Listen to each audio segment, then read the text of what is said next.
At ayan, nakauwi na nga ang mga person at inaayos na namin ang aming grocery para naman maging maayos tignan. Pero wala pa kaming mga lagayan. Pero okay lang din. Namili na lang kami ng aming mga pangangailangan sa araw-araw dahil mahirap na bumili sa tindahan kasi ang mahal-mahal ng bilihin sa tindahan. So pag nang grocery ka, makakatipid kami.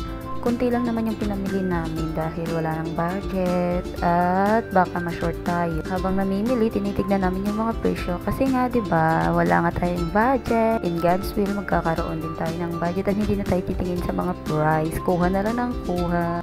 At maganda na yung mag-grocery ako kasi meron na akong kasama. Pero pag wala na siya dito, ako na lang mag-isa. Tamad-tamad na naman mag-grocery. Nagbakasyon lang pala yung partner ko dito. Kaya sulitin na natin habang bakasyon pa niya.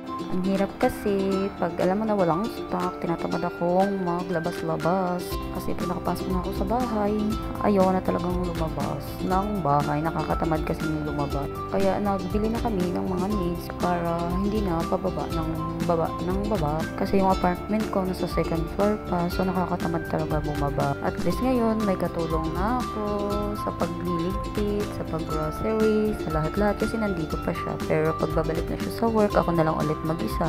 Solo naman ang person. Ano lang naman ang aming mga binili, mga sabon lang, mga dilata, tapos kanton, kape, mga pangailangan sa araw-araw, ganun lang, sa paglalaba, mga ganyan. Next time na blessed tayo ay marami na tayong grocery. Maraming salamat for watching.